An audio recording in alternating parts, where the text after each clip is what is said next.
Bonjour et bienvenue sur Mon Financier. Nous sommes le 1er juillet, voilà, le semestre s'achève, un semestre tout simplement historique. Je sais qu'on répète cette expression très souvent et ce mot tout le temps, mais là c'est vrai. D'abord, toutes les classes d'actifs ont monté, ou presque toutes, des indices boursiers au marché obligataire, en passant par les matières premières, mais surtout ce qui est fou, c'est cette volatilité qui n'en finit pas de s'écrouler. Alors comment tout ça va se finir? Soit par un black swan avec une explosion violente, soit simplement c'est un changement structurel des marchés, avec maintenant des banques qui, compte tenu de la réglementation, ont de moins en moins de marge de manœuvre. Et puisqu'on parle de banque, et bien évidemment on parle de la BNP, ça y est, c'est fait, 8,830, à ce niveau-là on compte plus les chiffres, milliards de dollars, voilà ce qu'a accepté de payer la BNP, qui a accepté de plaider coupable pour des transactions faites sur des financements avec des pays qui étaient sous embargo américain. Donc c'est assez incroyable, le racket américain continue.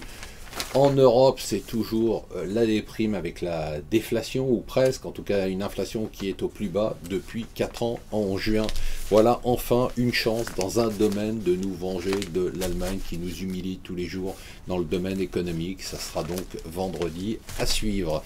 Peine maximale, nous dit les Figaro, pour BNP Paribas aux États-Unis. Allez, on va se remonter le moral. On arrive à battre un record. Bientôt, on sera à 2000 milliards d'euros de dette. On est à 1985 et à l'heure où on parle, ça augmente de plusieurs centaines de millions toutes les minutes. Alors, qu'est-ce qui se passe? Voilà le héros du prochain semestre, c'est Matteo Renzi qui devient président.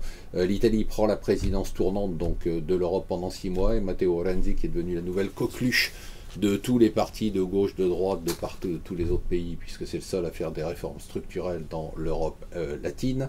Et bien voilà qu'il s'annonce qu'il veut faire des eurobonds, qu'il veut faire un plan de relance, plein de beaux projets qu'Angela Merkel va mettre à la poubelle directement.